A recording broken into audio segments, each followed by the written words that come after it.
اس کو سمجھاتے ہوئے کہا تھا کہ اللہ تبارک و تعالیٰ زمان و مکان میں آنا چاہے تو آ سکتا ہے، اس سے ہر چیز کی قدرت ہے۔ تو کچھ ہمارے ہی لوگ، ان کو یہ سوال ہو رہا ہے کہ اللہ تبارک و تعالیٰ زمان و مکان سے پاک ہے، تو مفتی صاحب نے کیسے کہہ دیا کہ نہیں، آ سکتا یہ بات اختلاف ہے کہ ہم اپوسٹیٹ ہیں، کیونکہ ہم نے اپنی مرضی سے اسلام قبول نہیں کیا تھا۔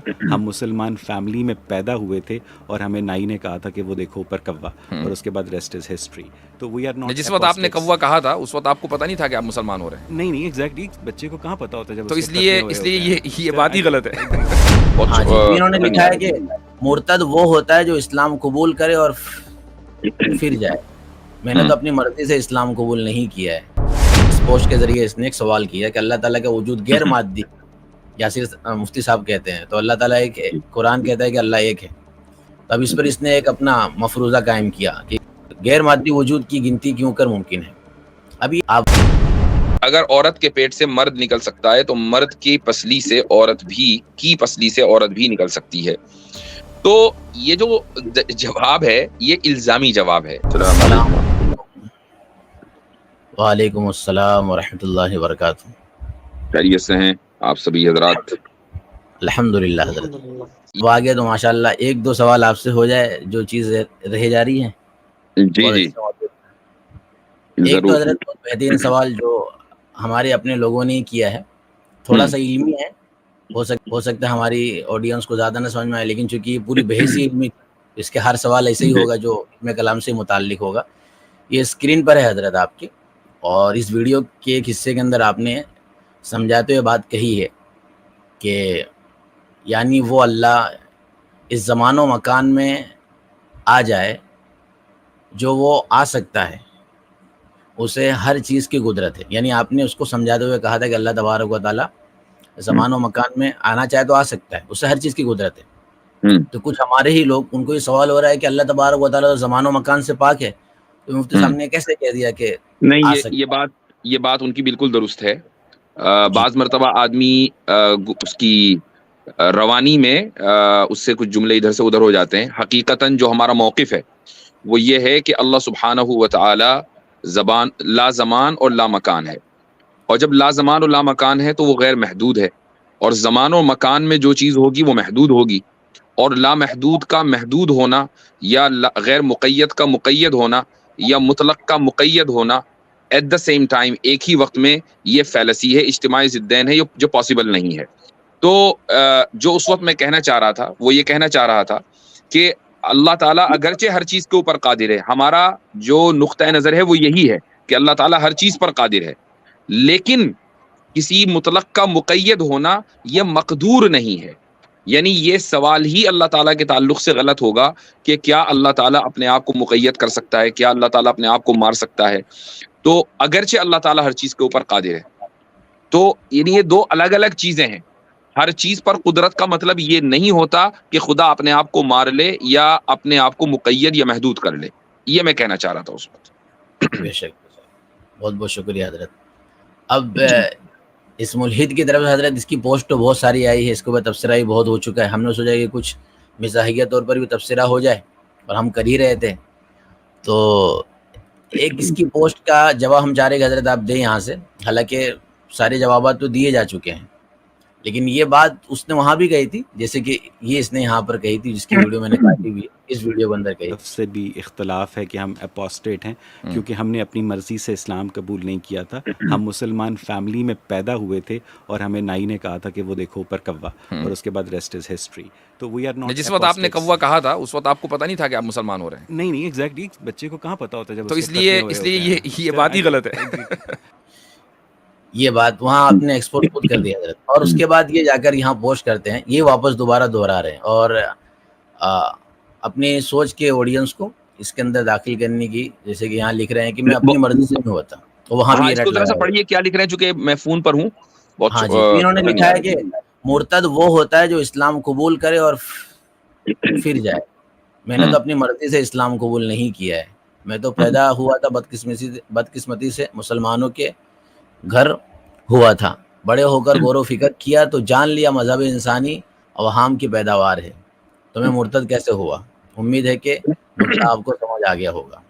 اچھا، تو یہ ایک بہت ہی سطحی قسم کا اعتراض سطحی قسم کے لوگوں کی طرف سے اٹھایا جاتا ہے جن کو ہمارے ورلڈ ویو کے بارے میں نہیں پتا ہوتا. اور حقیقت یہ ہے کہ اگر ملحد کو مرتد کو ہمارے ورلڈ ویو پتہ چل جائے تو وہ کبھی ملحد مرتد بنے ہی نہ, وہ بنتا ہی اپنی جہالت کی وجہ سے ہے.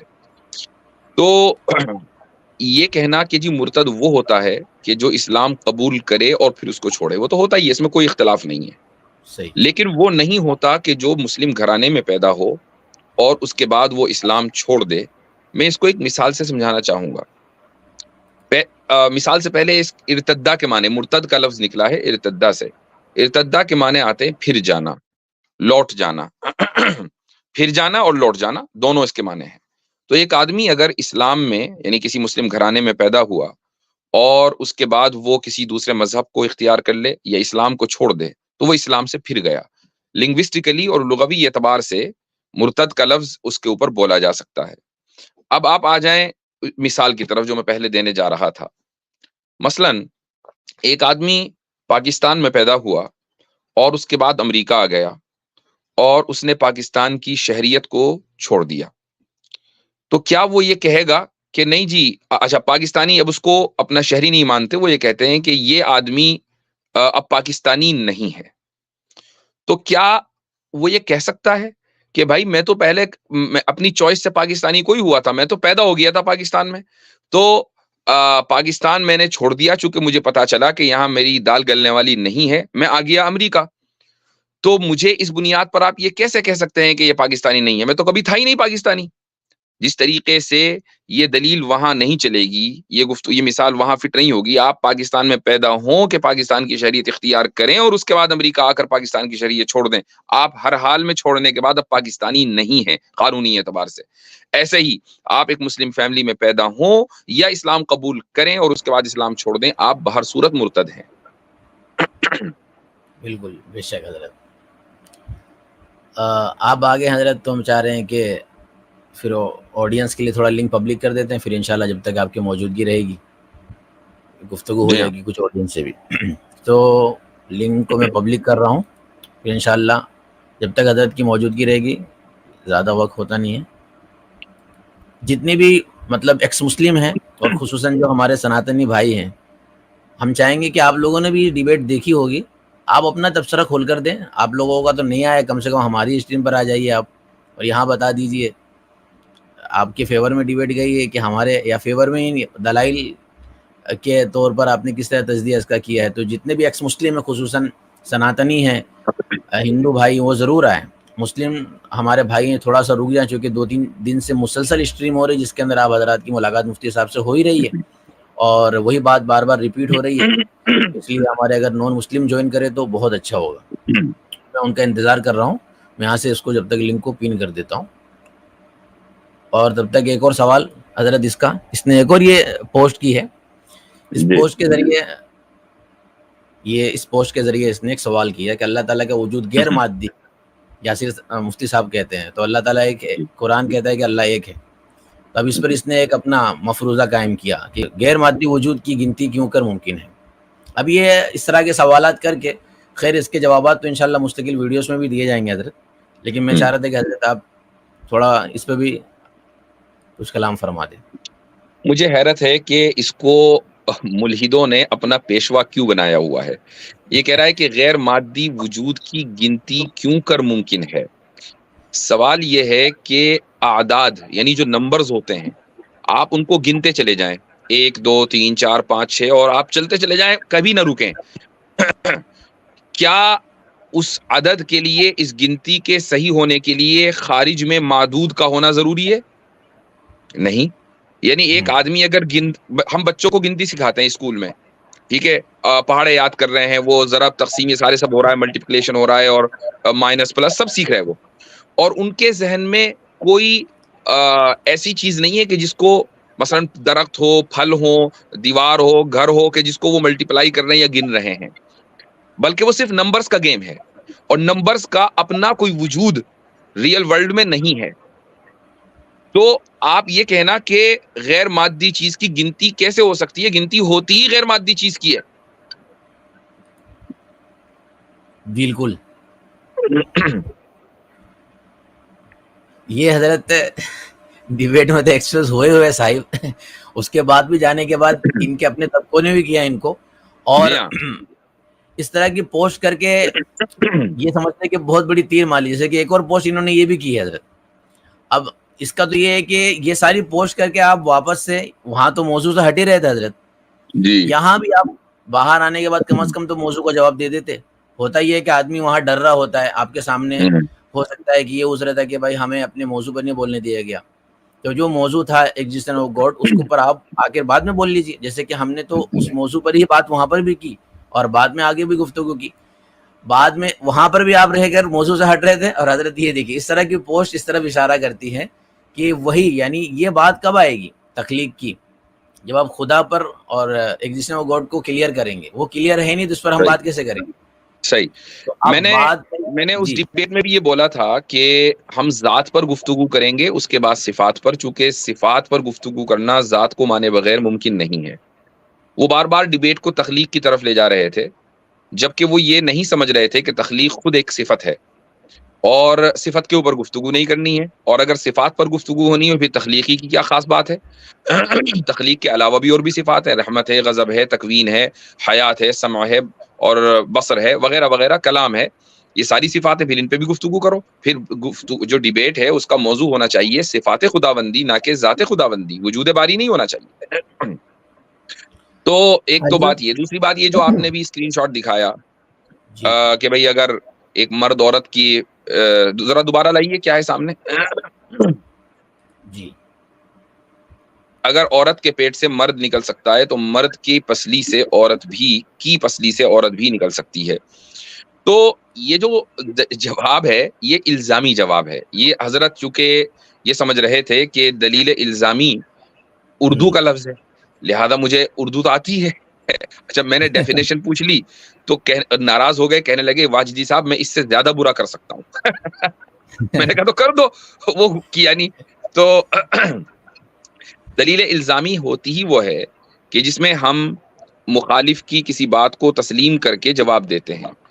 تو چونکہ ان لوگوں کا مقدمہ یہ ہے کہ بھئی عورت کو مرد کی پسلی سے پیدا کیا ہے، تو یہ اس لیے یہ حدیث کے اندر یہ بیانیہ اس لیے ہے تاکہ عورت کو سیکنڈ درجے کی ایک سمجھ لیں ایک مخلوق قرار دیا جائے، چونکہ عورتوں کا کوئی حقوق اسلام میں نہیں ہے ان کے مقابلے، ان کے بقول.